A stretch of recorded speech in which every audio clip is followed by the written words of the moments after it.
Երբ որ երկրի վարչապետը հայտարարում է, որ մենք Ղարաբաղի շարժումը պետք է դադարեցնենք, չի կարող լինի պաշտոնյա, որը շարունակի Ղարաբաղի շարժումը։ Չի կարող լինել։ Բարձրաստիճան պաշտոնյաների պարբերական ազատումների տրամաբանությունն ուղղակիորեն կապված է վերջին տարիների իրադարձությունների խառնակ տրամաբանության հոսքի հետ, որին ամեն օր, ամեն ժամ ականատես ենք լինում։ Այսինքն այս ամենը անտրամաբանական, պարտվողական, դեպի անդունդ տանող գործընթացների տրամաբանական շղթայի մի օղակ է։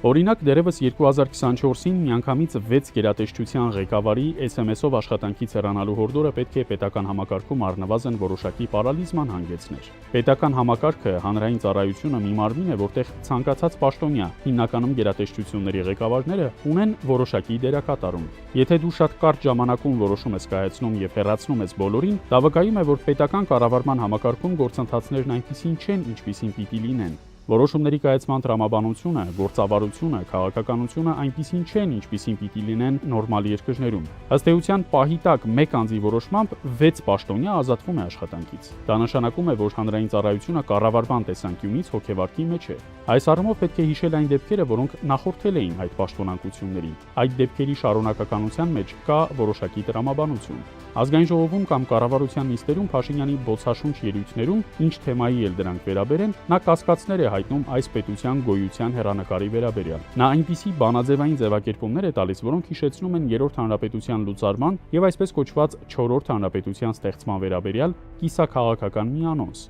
Մի կողմից փորձում է իր սափրված դեմքով իբր հրաժեշտ տալ հեղափոխականի կերպարին, այն փոխարինելով արդեն պրագմատիկ, քաղաքական, պետականաշինարար գործունեությամբ զբաղվելու հավակնություն ունեցողի կերպարով, բայց թմբկահարի, հեծանվորդի կամ փնթի կուկուռուս կրծողի ամպլուայից դուրս չի գալիս։ Երբեմն իբր իր համբերության բաժակը լցվելու մասին հայտարարություններ է անում, ինչը մեկ դերասանի թատրոնի կանոններով բեմականացում է։ Թե խնդիրն է ձևակերպում մի մարդ, թե դրա վերաբերյալ կարծիքն է ինքը հայտնում, նաև անոնս անում, թե դրանից հետո ինչ իրադարձություններ են տեղի ունենալու։ Այսօրվա իշխանությունները հուսալի չեն։ Հասկանում եք, ոչ մեկ սրանց հուսալի չի համարում։ Ոչ Ամերիկան, ոչ Ռուսաստանը, նույնիսկ Եվրոպան չի համարում։ Հասկանում եք, բայց քանի որ իրենք այստեղ բավականաչափ ներդրում ունեն եւ իրենք բավականաչափ հերուն գնացող պլաններ ունեն, որոնք որ այդքան էլ չեն համընկնում Ռուսաստանի եւ Ամերիկայի միասնական շահի հետ։ Իրենք պետք է հակադրվեն։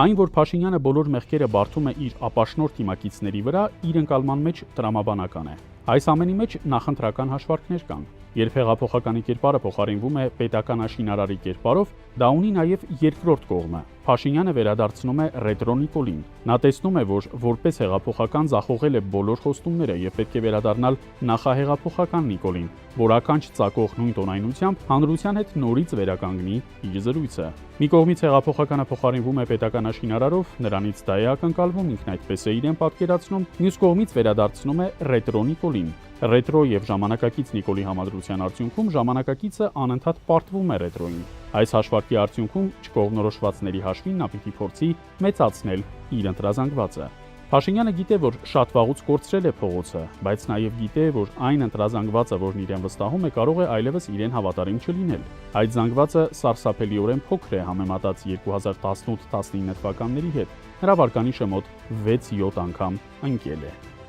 Արդեն Ադրբեջանն է ներխուժում հայկականյան ներընտրական գործընթաց, որը այժմ բենզին է բերում եւ որպես ընտրակաշառք բաժանում են, ասում են նայեք, եթե դուք սրանց ընտրեք, ապա Ադրբեջանից շարունակաբար այս այժմ բենզինը կամ չգիտեմ վաղը միսօրը այժմ ցորեն եւ այլն չզարմանաք, այլ ապրանքներ էլ փորձեն գա եւ հիմա էլ հա, երբ խոսում են, որ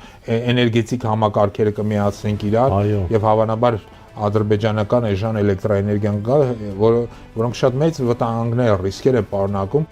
Փաշինյանը գիտե, որ իր կայուն ընտրազանգվածը վաղուց երերում է, այն ավելի փոքր է, անհամեմատ ավելի փոքր, քան հավաքական ընդդիմությանը միասին վերցրած։ Ընդդիմության ակնկալվող ընտրազանգվածի թիվը էապես գերազանցում է Փաշինյանի կողմնակիցների թվին։ Նա գիտե սա, հետևաբար իր այս ցնցումային վիճակը պարարտ հող է նախապատրաստում իր ենթադրյալ վերարտադրության համար, բայց մենք դա չպետք է թույլ տանք եւ դա տեղի չի ունենալու։